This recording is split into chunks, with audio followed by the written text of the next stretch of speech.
Hello प्यारे। आज हम लोग सर्किल का थर्ड क्लास देखने जा रहे हैं। पिछला क्लास में हम लोग पॉइंट के बारे में सीख रहे थे कि उसमें बहुत सारा पॉइंट था वृत्त में, जिसको से कि मैथ हम लोग बनाएंगे। तो उसमें ढेर सारा पॉइंट रह गया है, उसको आज हम लोग खत्म कर लेते हैं। इसमें कुछ पॉइंट रह गया था, उस पॉइंट को लिखते हैं, पहले समझा लेते हैं, उसके बाद लिखाते हैं कि वृत्त है और वृत्त में चाप बोला गया था कि कोई भी भाग इसमें से लेते हैं हम लोग तो चाप होता है। वृत्त के किसी भी भाग को हम लोग क्या कर रहे थे, चाप कर रहे थे, और चाप के दोनों सिरों को मिला दिए वो जीवा था। तो एक ही चाप द्वारा एक ही वृत्त खंड में बना कोण समान होता है। ये पॉइंट को हम लोग लिख लिए हैं। लेकिन अब रहता है कि इस चाप द्वारा वृत्त के केंद्र पर बना कोण, वृत्त के केंद्र पर बना कोण और उसी चाप द्वारा वृत्त के परिधि पर बना कोण का दोगुना होता है। वृत्त के केंद्र पर बना कोण उसी चाप द्वारा वृत्त के परिधि पर बना कोण का दोगुना होता है। जिससे मान लिया कि यहाँ पर कोण बन रहा है थीटा, तो यहाँ पर कितना हो जाएगा, 2 थीटा। एक बार सुनिएगा इसको कि एक ही चाप द्वारा, इसके पहले तो हम लोग सीखे थे कि एक ही चाप द्वारा एक ही वृत्त खंड में बना कोण समान होता है। लेकिन यहाँ पर है कि जो चाप से हम लोग केंद्र पर कोण बना रहे हैं उसी चाप द्वारा परिधि पर कोण बना रहे हैं। तो एक ही चाप द्वारा वृत्त के केंद्र पर बना कोण उसी चाप द्वारा वृत्त के परिधि पर बने कोण का दोगुना होता है। तो यहां पर हम लोग बोलेंगे, इसको लिखेंगे कि एक ही चाप द्वारा वृत्त के केंद्र पर बना कोण, या कह सकते हैं कि किसी चाप द्वारा वृत्त के केंद्र पर बना कोण, किसी चाप द्वारा वृत्त के केंद्र पर बना कोण उसी चाप द्वारा वृत्त के परिधि पर बना कोण का दोगुना होता है। तो किसी चाप द्वारा वृत्त के केंद्र पर बना कोण, किसी चाप द्वारा वृत्त के केंद्र पर बना कोण उसी चाप द्वारा वृत्त के परिधि पर बने कोण का दोगुना होता है। एक बार सुनिएगा यहाँ पर कि किसी चाप द्वारा, तो चाप ले लिया यहाँ पर, ये भी एक चाप है और इसके द्वारा वृत्त के केंद्र पर बना कोण परिधि पर बने कोण का क्या होता है, दोगुना होता है। तो इसको मान लिया हम लोग कितना थीटा, तो कितना हो जाएगा 2 थीटा। तो यहाँ पर कोण ए ओ बी, केंद्र पर कोण बन रहा है ए ओ बी, तो इसका मान बोला गया कि परिधि पर जो कोण बन रहा है उसका दोगुना होता है। तो परिधि पर कितना कोण बना, कोण ए पी बी, ये होता है। तो किसी चाप द्वारा वृत्त के केंद्र पर बना कोण उसी चाप द्वारा वृत्त के परिधि पर बना कोण का दोगुना होता है। तो इस पर सवाल रहता है, अगर कभी कभी ई कोण दे देगा, इसका मान पूछ देगा, ई कोण दे देगा, इसका मान पूछ देगा, तो बस कुछ नहीं करना है, इसका जितना मान रहेगा उससे दोगुना कर देना है और इसका जितना मान रहेगा उसके आधा कर देना है। अगर यहाँ से पूछ देगा कि कोण ए पी बी का मान कितना होगा, दो इधर है गुना, इधर आएगा तो भाग में, तो 1/2 इंटू कोण ए ओ बी हो जाएगा। ठीक है, तो इसको अगर लिखना चाहते हैं तो लिख सकते हैं कि किसी चाप द्वारा वृत्त के केंद्र पर बना कोण उसी चाप द्वारा वृत्त के परिधि पर बना कोण का दोगुना होता है। चलिए आइए इसको लिख देते हैं। पॉइंट है कि किसी चाप द्वारा वृत्त के केंद्र पर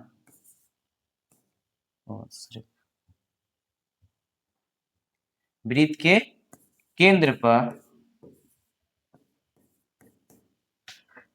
बना कोण उसी चाप द्वारा वृत्त के परिधि पर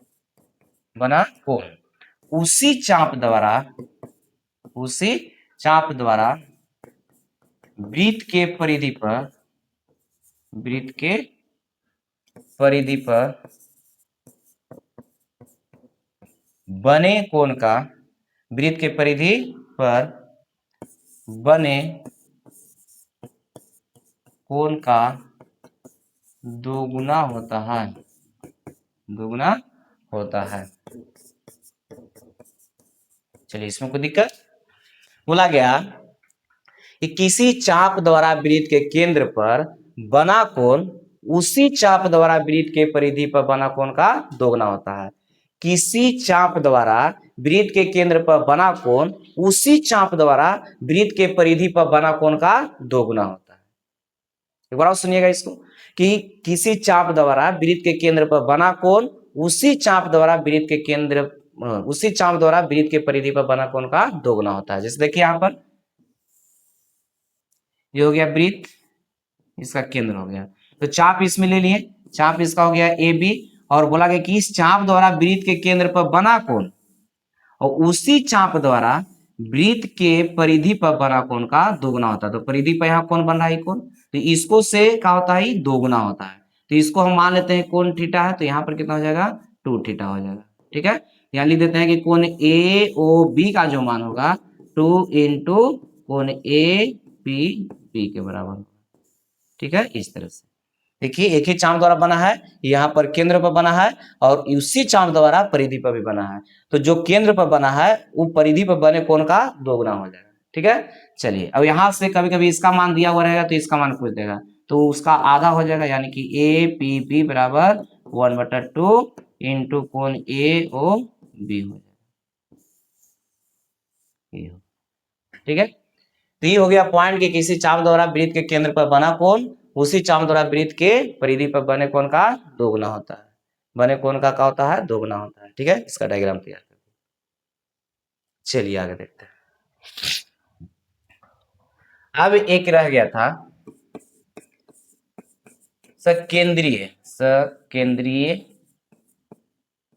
वृत्त, या इसको बोलते हैं एक केंद्रीय वृत्त। इसके बारे में समझाया गया था जब हम लोग स्पर्श रेखा पढ़ रहे थे, तो सकेंद्रीय वृत्त में एक भी स्पर्श रेखा नहीं हो रहा था। जब कॉमन स्पर्श रेखा बताया जा रहा था तो वहां पर बोले थे कि इसको हम लोग सीखेंगे। आज हम लोग सीखेंगे कि सकेंद्रीय वृत्त या एक केंद्रीय वृत्त कहते किसको है, सकेंद्रीय वृत्त या एक केंद्रीय वृत्त किसे कहते हैं, इसके बारे में आज हम लोग सीखेंगे। तो वहां पर हम बोले थे कि यहाँ पर सकेंद्रीय वृत्त है और सकेंद्रीय वृत्त में एक भी उभनिष्ठ स्पर्श रेखा नहीं होता है, और वहां पर बताया गया होगा कि इसका परिभाषा हम लोग आगे सीखेंगे। तो चलिए आज हम लोग सीखते हैं कि सकेंद्रीय वृत्त कहते किसको है। ठीक है, चलिए आइए।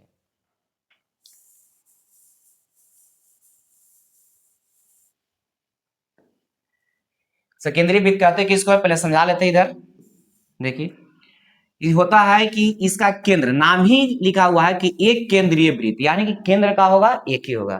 तो केंद्र एक ही रहेगा और इसका त्रिज्याएं भिन्न भिन्न होती है।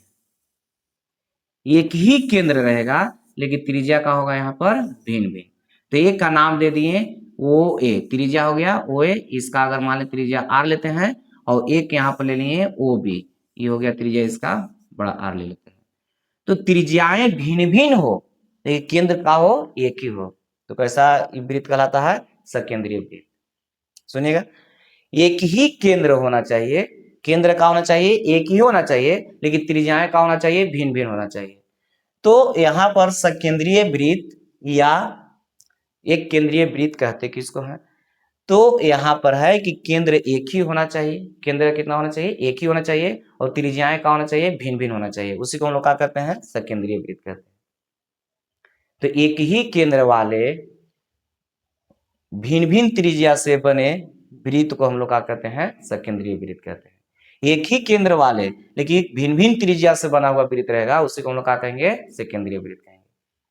ठीक है, तो यहाँ पर इसका परिभाषा लिखना चाहते तो लिख सकते हैं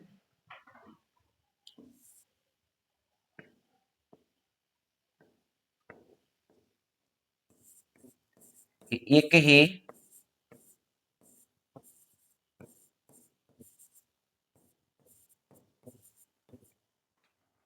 ही केंद्र वाले भिन्न भिन्न लिख देते हैं यहाँ पर भिन्न भिन्न, यानी कि अलग अलग, एक ही केंद्र वाले भिन्न भिन्न त्रिज्याओं से बने वृत्त को सकेंद्रीय वृत्त या एक केंद्रीय वृत्त कहते हैं। सब जो बोला जा रहा है वही चीज को लिखाया जा रहा है।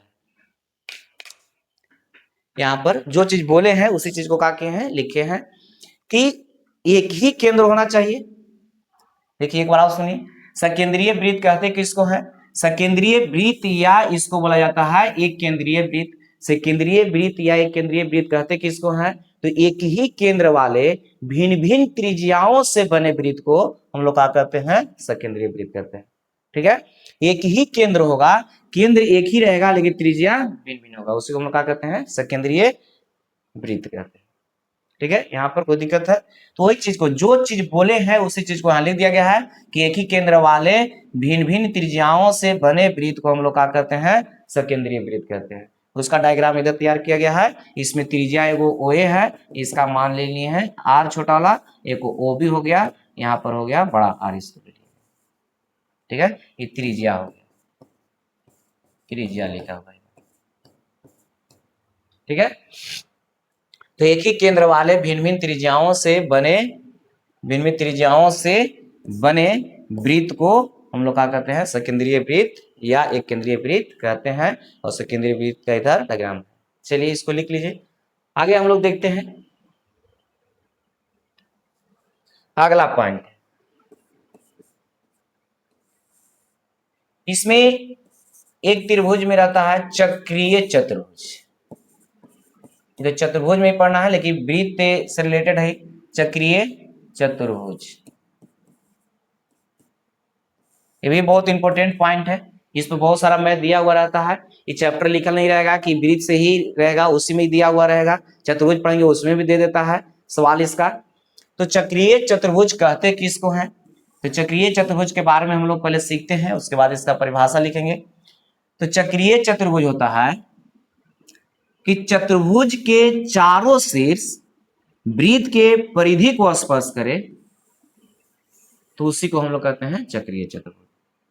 चतुर्भुज के चारों शीर्ष वृत्त के परिधि को स्पर्श करे। देखिए चारों शीर्ष हो गया, शीर्ष है। ठीक है, यहाँ पर A हो गया, B हो गया, C हो गया, D हो गया, चतुर्भुज हो गया। तो चतुर्भुज के चारों शीर्ष जब वृत्त के परिधि को स्पर्श करता है तो उसको हम लोग कहते हैं चक्रीय चतुर्भुज। कोई पूछ देगा कि चक्रीय चतुर्भुज कहते किसको है? चक्रीय चतुर्भुज किसे कहा जाता है? तो चतुर्भुज के चारों शीर्ष वृत्त के परिधि पर हो, यानी कि वृत्त के परिधि को स्पर्श करता हो, तो उसको हम लोग कहते हैं चक्रीय चतुर्भुज। चलिए इसको परिभाषा लिखते हैं हम लोग। इसका परिभाषा हो जाएगा कि चक्रीय चतुर्भुज कहते किसको है? तो चतुर्भुज के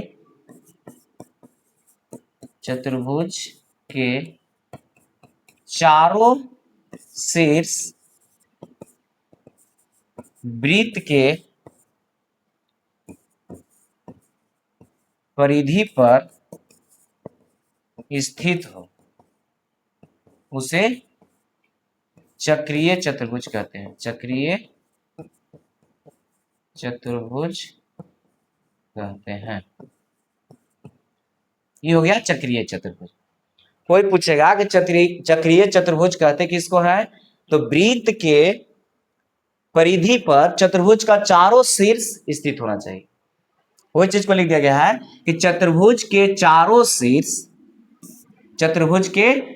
शीर्ष वृत्त के परिधि पर स्थित हो, उसे हम लोग चक्रीय चतुर्भुज कहते हैं। इसमें एक पॉइंट होता है जो बहुत ही इंपॉर्टेंट है, इस पर मैथ बनता है, नोट करके हम लिख देते हैं कि चक्रीय चतुर्भुज के समूह कोणों का योग 180 डिग्री होता है। चक्रीय चतुर्भुज के समूह कोणों का योग 180 डिग्री होता है। तो यहां पर हम लोग देखें कि चक्रीय चतुर्भुज कहते किसको है? तो चतुर्भुज के चारों शीर्ष वृत्त के परिधि पर स्थित हो, तो उससे हम लोग क्या कहते हैं? चक्रीय चतुर्भुज कहते हैं। और चक्रीय चतुर्भुज के समूह कोणों का योग 180 डिग्री होता है। एक बार पुनः हम लोग देखते हैं इसको कि चक्रीय चतुर्भुज कहते किसको है? तो चतुर्भुज के चारों शीर्ष वृत्त के परिधि पर स्थित हो, उसे हम लोग चक्रीय चतुर्भुज कहते हैं। और इसके समूह कोणों का योग, यानी कि चक्रीय चतुर्भुज के समूह कोणों का योग 180 डिग्री होता है, जिस पर मैथ बनता है जो बहुत ही इंपॉर्टेंट है। चलिए आइए लिखते हैं इसको कि चक्रीय चतुर्भुज के समूह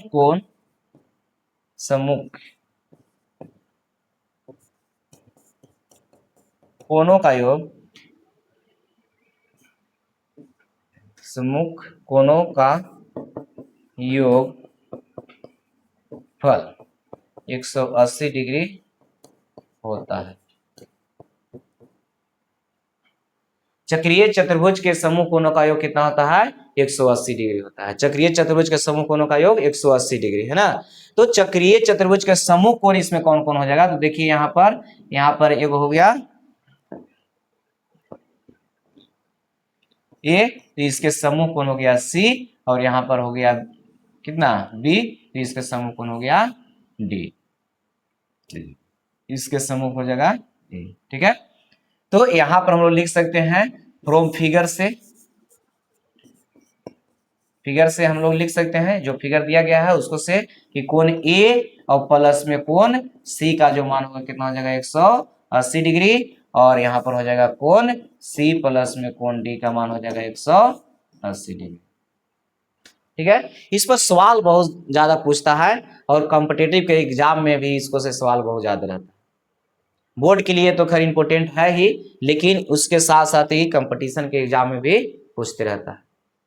ठीक है, तो चक्रीय चतुर्भुज में कोई दिक्कत है तो बताइए। चक्रीय चतुर्भुज में तो दिक्कत नहीं होना चाहिए। एक बार और अगर दिक्कत है तो एक बार और इसको देखते हैं कि चतुर्भुज के चारों शीर्ष वृत्त के परिधि पर स्थित हो तो उसे हम लोग चक्रीय चतुर्भुज कहते हैं। चक्रीय चतुर्भुज के समूह कोणों का योग 180 डिग्री होता है।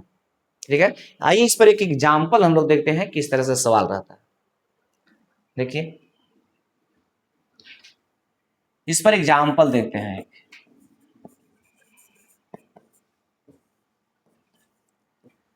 रहता है कि चक्रीय चतुर्भुज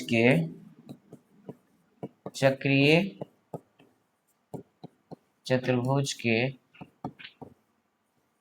सम्मुख कोणों का अनुपात 7:2 है, तो कोणों को ज्ञात करें। सम्मुख कोणों को ज्ञात करें, लिख लेता है सम्मुख कोणों को ज्ञात करें। हो तो सम्मुख कोणों को ज्ञात करें। इस तरह से सवाल आता है। समूह कोणों का अनुपात दिया हुआ रहेगा और बोल देता है कि इसके समूह कोणों को ज्ञात कीजिए। तो यहां पर आइए देखते हैं इसको सोल्व किस तरह से करेंगे। समूह कोण मान लिया जाए कि कोई भी कोण दिया हुआ है। इसमें चक्रीय चतुर्भुज अभी हम लोग इस तरह से बनाए कि चक्रीय चतुर्भुज होता है, इसमें से कोई दो कोण दिया हुआ है, तो दो कोण दिया हुआ है मान लिया जाए। यहाँ पर मान लेते हैं, माना कि कोण ए और सी का मान दिया हुआ है, तो माना कोण ए और कोण सी का अनुपात दिया हुआ है कितना है? 7 और 2। कितना अनुपात में दिया हुआ है? तो अनुपात का एक नाम आया, ये चैप्टर ही अनुपात और समानुपात पढ़ना है। अनुपात में बनाते किस तरह से हैं उसको आपको अनुपात का चैप्टर मिलेगा, जो बहुत ही इंपॉर्टेंट होता है कंपटीशन के लिए, और अनुपात के ही तरीका से पूरा मैथ को बनाएंगे हम लोग। तो यहाँ पर पहले लॉन्ग में बना देते हैं इसको, किस तरह से बनेगा, जो हम लोग बेसिक चीज से बनाते हैं। तो सबसे पहले हम लोग क्या करते हैं, इसको मान करके बनाते थे कि अनुपातिक राशि है, उसको हम लोग क्या करते हैं, मानते हैं। माना तो लिखा हुआ है यहाँ पर, माना है। तो यहाँ पर अनुपातिक राशि मान लिया कि x मान ले तो 7x हो जाएगा, और c का मान कितना हो जाएगा? 2x हो जाएगा। ठीक है, तो अभी हम लोग सीखे कि चक्रीय चतुर्भुज में समूह कोणों का योग कितना होता है? 180 डिग्री। लिखने की जरूरत नहीं है, अभी तुरंत हम लिख चुके हैं, इसलिए हम डायरेक्ट लिखते हैं कि कोण ए प्लस कोण, चूंकि हम लोग जानते हैं कोण ए प्लस कोण सी बराबर कितना होता है? 180 डिग्री। कैसे होता है इसके पहले हम लोग परिभाषा सीखे, और इसका मान दिया हुआ है 7x और प्लस में इसका मान दिया हुआ है 2x बराबर में 180, और यहाँ पर जोड़ेंगे तो 9x बराबर 180। इसे कट जाएगा क्या बार में? 2 बार में, और 1 0, यानी कि x बराबर आ गया 20। तो x का मान आ गया 20 डिग्री। हम लोग का कोण पूछ रहा था, तो कोण a का मान हो जाएगा कितना? 7x, यानी कि 7 × 20 बराबर हो जाएगा 140, और कोण c का मान निकालेंगे तो 2x बराबर, यानी कि 2 × 20 कितना हो जाएगा? 40। ठीक है, इस तरह से हम लोग का रिजल्ट हो जाएगा।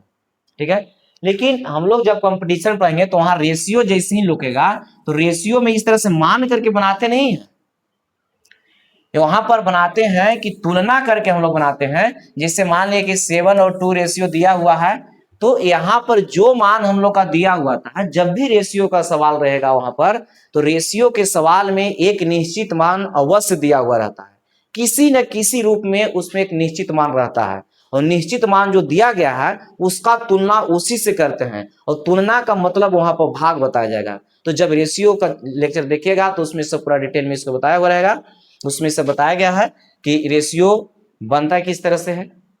ठीक है, तो यहां पर हम लोग 7:2 जो दिया हुआ है, सिर्फ अनुपात दिया हुआ है, लेकिन निश्चित मान इसे दिया हुआ नहीं है। लेकिन अभी हम बोले किसी न किसी प्रकार से दिया हुआ रहता है, तो निश्चित मान यहां दिया हुआ है कि समूह कोणों का योग, तो समूह कोणों का योग, ये तो समूह कोणों का कोणों को ज्ञात करना है। यहाँ पे दिया हुआ चक्रीय चतुर्भुज के समूह कोणों का अनुपात, तो समूह कोण जैसी दिया हुआ तो हम लोग जानते हैं कि समूह कोण जो होता है उसका योगफल 180 डिग्री होता है। तो यहाँ 180 डिग्री जो होगा यही निश्चित मान है। तो तुलना करने का मतलब होता है कि जो मान यहाँ दिया गया है उसका तुलना रेशियो से करते हैं। तो ये जो 180 दिया गया है वो टोटल का मान दिया हुआ है, यानी कि दोनों कोण को जोड़ेंगे उसका मान दिया हुआ है। तो दोनों कोण को जोड़ने के बाद हम लोग का कितना रहा है, 9 आ रहा है। तो उसका तुलना उससे, तो तुलना का मतलब भाग, भाग करने का मतलब उसको बटा में रखेंगे, और जिसका मान ज्ञात करने के लिए रहता है उसी से सिर्फ गुना करते हैं, बस यही रिजल्ट इसका हो जाए।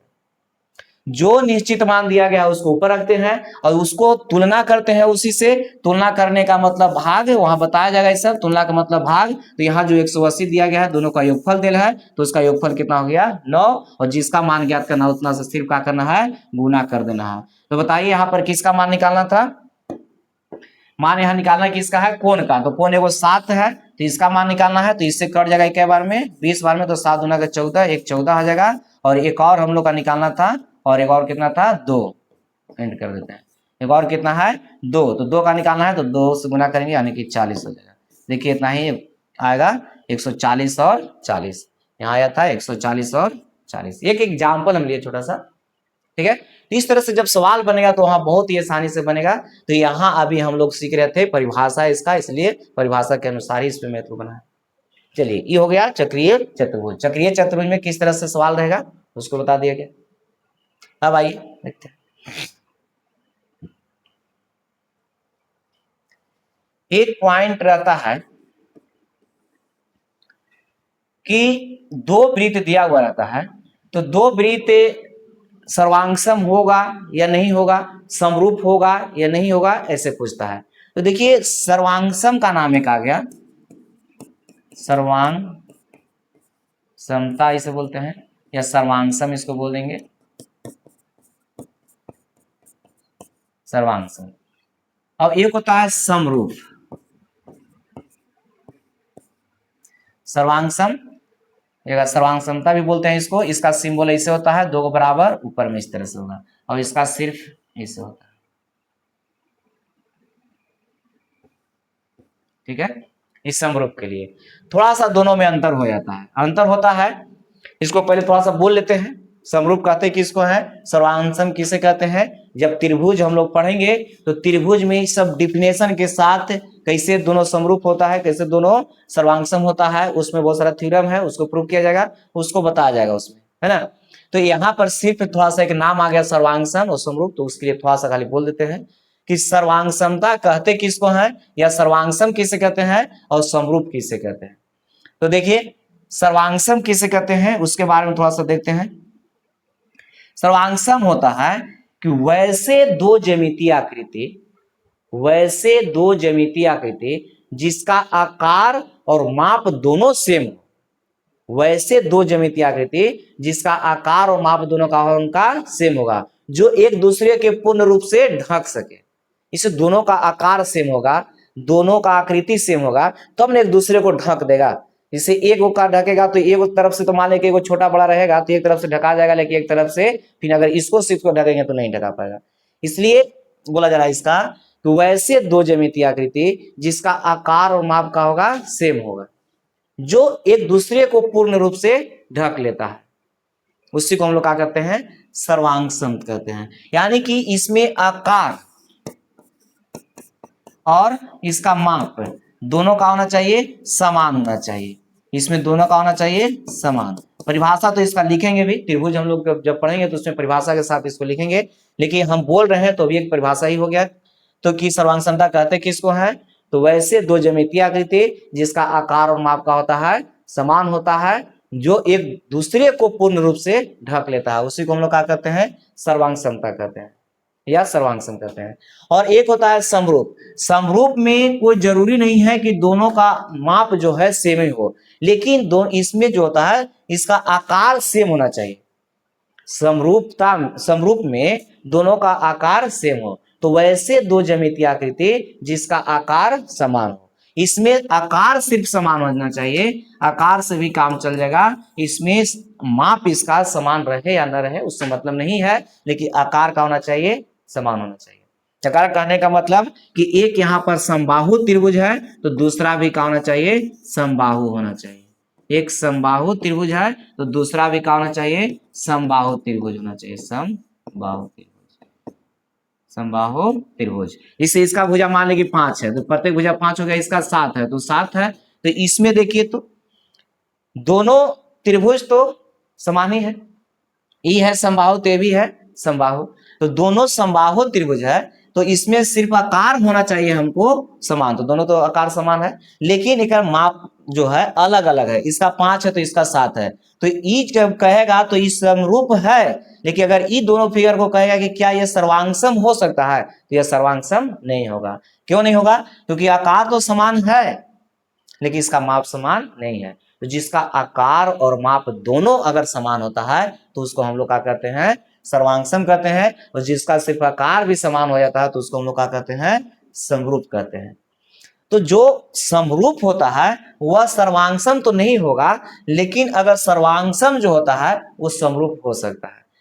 सर्वांगसमता जो है समरूप हो सकता है, ये समरूप होगा, समरूप हो सकता है ना, और लेकिन समरूपता जो है यानी कि नहीं, समरूप वह सर्वांगसम नहीं होगा।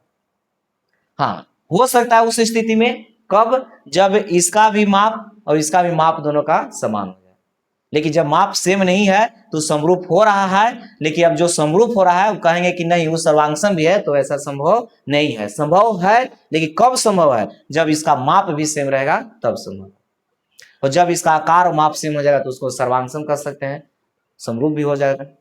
ठीक है, तो ये इसका परिभाषा था कि समरूप कहते किसको हैं और सर्वांगसम किसे कहते हैं, क्योंकि आ जाता है वृत्त में कि दो वृत्त रहेगा तो बताइए कि वह समरूप होगा कि सर्वांगसम होगा। तो दो वृत्त हमेशा जो है समरूप होता है, लेकिन त्रिज्या अगर बराबर हो गया दोनों का तो सर्वांगसम होता है। ठीक है, तो यहाँ पर अगर वृत्त रहेगा, ये एक वृत्त है, इसका त्रिज्या माने कि R1 है, और एक वृत्त यहाँ पर ले लिए इसका त्रिज्या R2 है, तो दो त्रिज्या है, इस यह जो है समरूप है। देखिए अगर कहेगा कि क्या यह दोनों जो है सर्वांगसम है, तो नहीं, सर्वांगसम नहीं होगा। लेकिन सर्वांगसम कब होगा, तो दो वृत्त सर्वांगसम होता है यदि और केवल यदि दोनों के त्रिज्या समान, दोनों के त्रिज्या का होगा बराबर। ऐसा नहीं है कि वृत्त जो है सर्वांगसम नहीं होता, सर्वांगसम होता है, लेकिन कब होता है, जब दोनों की त्रिज्या समान। तो अब सवाल रहता है कि दो वृत्त सर्वांगसम होता है यदि और केवल यदि दोनों त्रिज्याएं डॉट डॉट डॉट डॉट होता है, तो क्या हो जाएगा, बराबर होगा।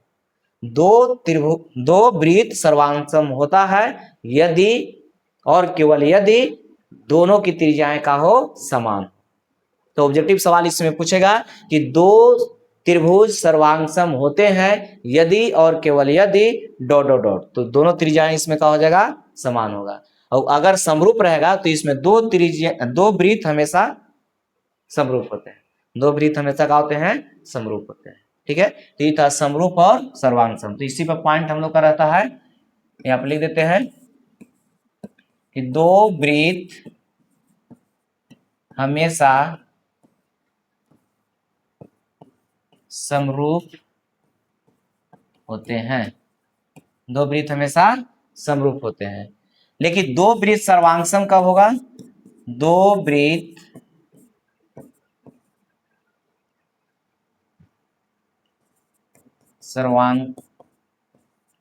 सर्वांगसम होगा यदि और केवल यदि दोनों वृत्तों की त्रिज्या बराबर हो। दो वृत्त सर्वांगसम होगा यदि और केवल यदि दोनों वृत्तों की त्रिज्या का हो बराबर हो। यहां लिख दिए समझने के लिए कि दो त्रिभुज सर्वांगसम कब होता है, जब दोनों वृत्त की त्रिज्या का हो जाएगा बराबर हो जाएगा। दो वृत्त समरूप कब होता है, दो वृत्त तो हमेशा समरूप ही होता है, दो वृत्त हमेशा समरूप होता है। ठीक है, चलिए आइए आगे देखते हैं। अब आगे है, एक होता है त्रिभुज का परिवृत्त। त्रिभुज का परिवृत्त एक होता है, त्रिभुज का परिवृत्त। तो त्रिभुज का परिवृत्त क्या होता है, इसको हम लोग देखते हैं। तो त्रिभुज का परिवृत्त होता है, नाम यहाँ आ गया एक त्रिभुज, एक आ गया वृत्त, तो अब तो त्रिभुज तो देखना पड़ेगा, है ना। तो तीन सररेखाओं से घिरे हुए ज्यामितीय आकृति तो हम लोग त्रिभुज कहते हैं। त्रिभुज के लेक्चर में सब बताया गया है। चलिए आइए देखते हैं कि परिवृत्त कहते किसको है। तो परि का मतलब यानी कि बाहर से ही होता है। तो त्रिभुज का परिवृत्त होता है कि त्रिभुज के तीनों शीर्ष, त्रिभुज के तीनों शीर्ष वृत्त के परिधि पर स्थित हो, वृत्त के परिधि पर स्थित हो। ये तो इस तरह से इसे बोल दिए। परिभाषा के रूप में इसको बोला जाए तो होता है कि वृत्त जो है त्रिभुज के तीनों शीर्ष से होकर गुजरती है। तो जब भी वृत्त गुजरेगा तीनों शीर्ष होकर के, तो इस तरह से ही बनेगा बाहर से। ये हो गया इसका परिभाषा। या कह सकते हैं कि वृत्त के शीर्ष जो है, नहीं सॉरी, त्रिभुज के शीर्ष जो है वृत्त के परिधि पर स्थित होना चाहिए। तो तीनों शीर्ष वृत्त के परिधि पर स्थित है, तो जब भी स्थित रहेगा ये शीर्ष तो ऐसा ही फिगर बनेगा। ठीक है, तो परिभाषा इसका हो जाएगा कि त्रिभुज के तीनों शीर्ष से होकर गुजरने वाले वृत्त को हम लोग क्या कहते हैं, परिवृत्त कहते हैं।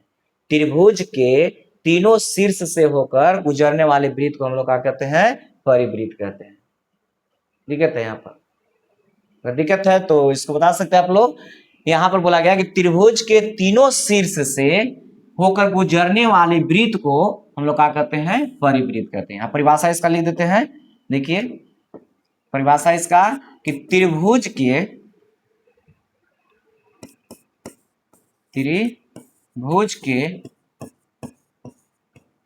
तीनों शीर्ष से होकर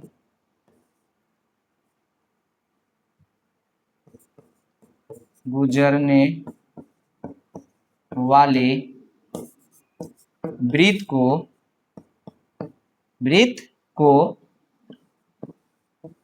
परिवृत्त कहते हैं।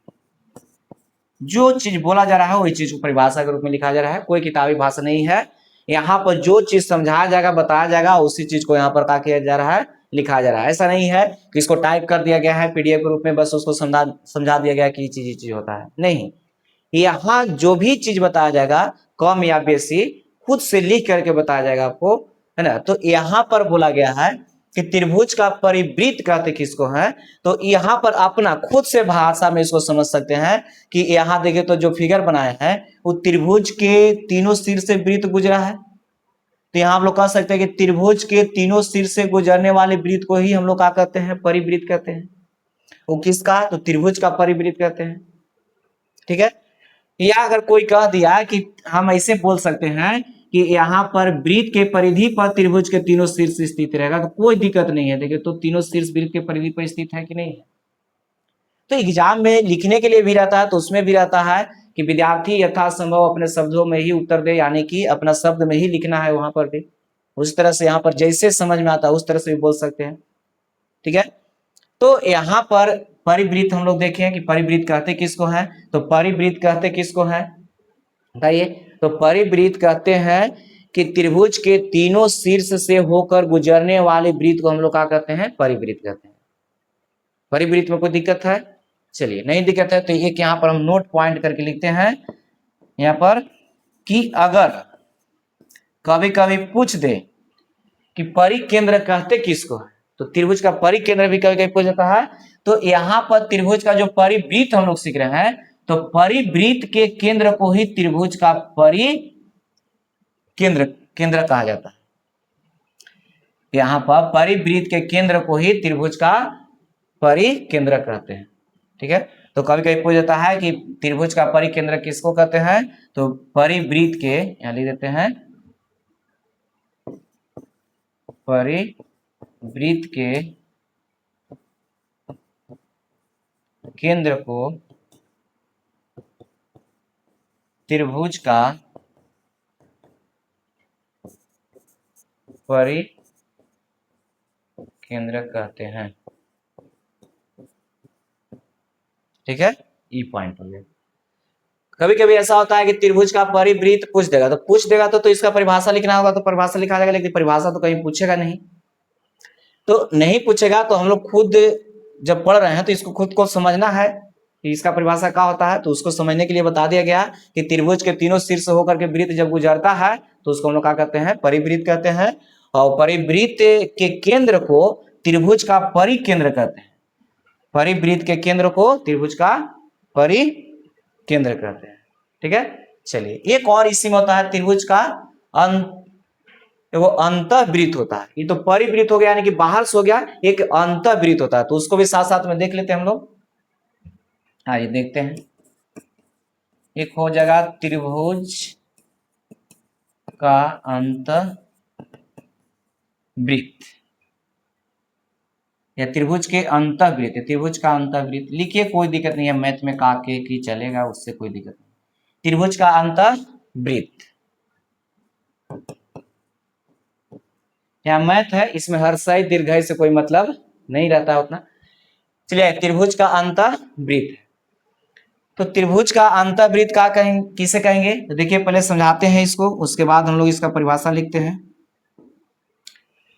इसमें होता है कि अंतः माने अंदर, तो वृत्त जो होगा से अंदर होगा, लेकिन इसका अंदर होगा तो त्रिभुज के अंदर होगा, तो त्रिभुज के अंदर होगा ही। तो जब त्रिभुज के अंदर होगा तो इस तरह का आकृति बनेगा, इसका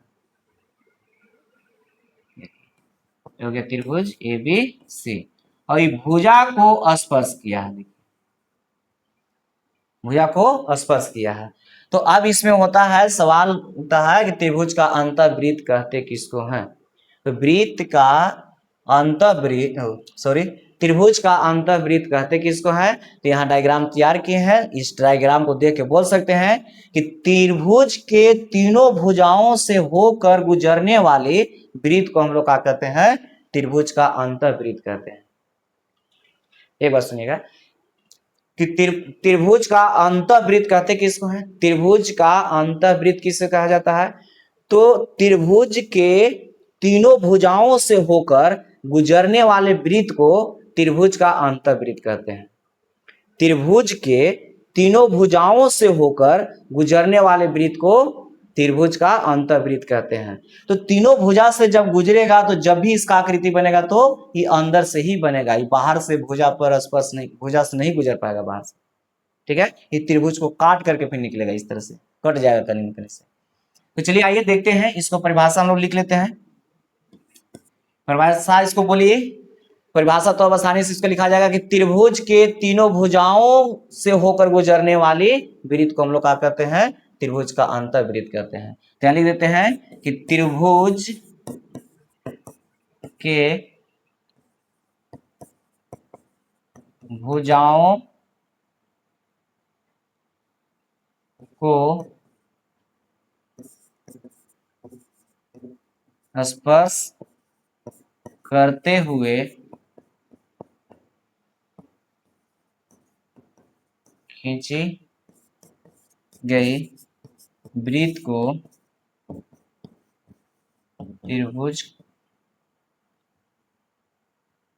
त्रिभुज का अंतःवृत्त कहते हैं। देखिए बोले कुछ, यहाँ लिखा गया तो जो आ गया मन में लिखिए, उससे कोई दिक्कत नहीं है। यहाँ पर बोला गया कि त्रिभुज के तीनों भुजाओं से होकर गुजरने वाले वृत्त को हम लोग क्या कहते हैं, त्रिभुज का अंतःवृत्त कहते हैं। लिखना चाहते हैं तो उसको लिख सकते हैं, यहाँ पर भी उसको भी लिख देते हैं, या करके इसको लिख सकते हैं कि त्रिभुज के तीनों भुजाओं से, त्रिभुज के तीनों भुजाओं से गुजरने वाली वृत्त को त्रिभुज का अंतःवृत्त कहते हैं। चलिए लिख दिए, जो बोल रहे थे उसको इधर लिख दिए हैं। और यहां लिखा गया त्रिभुज के भुजाओं को स्पर्श करते हुए खींची गई वृत्त को त्रिभुज का अंतःवृत्त कहते हैं। मतलब भुजा को स्पर्श करते हुए वृत्त खींचा गया है। देखिए भुजा को स्पर्श करते हुए इस तरह से वृत्त खींचा गया है। जब भी भुजा को यह स्पर्श करेगा तो ये अंदर से ही रहेगा, तभी स्पर्श कर पाएगा तीनों को, नहीं तो नहीं कर पाएगा। ठीक है, तो इसी को हम लोग क्या कहते हैं, त्रिभुज का अंतःवृत्त कहते हैं। तो यहाँ पर जो बोल रहे थे उसको यहाँ पर लिख दिया गया है कि त्रिभुज के तीनों भुजाओं से गुजरने वाले वृत्त को हम लोग क्या कहते हैं, त्रिभुज का अंतःवृत्त कहते हैं। त्रिभुज के तीनों भुजाओं से गुजरने वाले वृत्त को हम लोग क्या कहते हैं, अंतःवृत्त कहते हैं। एक बार इसको हम लोग देखते हैं और इसको सुन करके ही याद करना है। ये सब लिखना तो एक कॉपी पर खाली लिख लेना है, लेकिन याद जो हम लोग करेंगे सुन करके ही सबको याद कर लेंगे। इसे बोला गया इसको कि त्रिभुज का अंतःवृत्त कहते किसको है, तो त्रिभुज का अंतःवृत्त किसे कहा जाता है, तो त्रिभुज के तीनों भुजाओं से गुजरने वाले वृत्त को त्रिभुज का अंतःवृत्त कहते हैं। त्रिभुज के तीनों भुजाओं से गुजरने वाले वृत्त को हम लोग क्या कहते हैं, त्रिभुज का अंतःवृत्त कहते हैं। और त्रिभुज का अंतःवृत्त तो यहां हम लोग सीख लिए, और इस अंतःवृत्त के केंद्र को त्रिभुज का अंतः केंद्र कहते हैं। अंतःवृत्त के केंद्र को त्रिभुज का अंतः केंद्र कहते हैं। ठीक है, इसको लिख लीजिएगा आप लोग कि त्रिभुज अंतःवृत्त के केंद्र को त्रिभुज का अंतः केंद्र कहते हैं। ठीक है, चलिए आगे हम लोग देखते हैं अगला पॉइंट। एक दो पॉइंट ऐसा है कि कभी कभी पूछ देता है कि दो बिंदु रहेगा तो दो बिंदु से कितना वृत्त खींचा जा सकता है, तो दो बिंदु से अनंत वृत्त खींचा जाता है। दो बिंदु से अनंत वृत्त खींचा जाता है और तीन असंरेख बिंदु में से सिर्फ एक वृत्त खींचा जाता है। तीन असंरेख बिंदु से सिर्फ एक वृत्त खींचा जाता है और दो बिंदु से अनंत वृत्त खींचा जाता है। तो कभी कभी पूछ जाता है कि दो बिंदु से बताइए कितना वृत्त गुजर सकता है, तो दो बिंदु से तो बहुत सारे वृत्त हो सकता है, लेकिन तीन असंरेख बिंदु से सिर्फ एक वृत्त खींचा जाता है।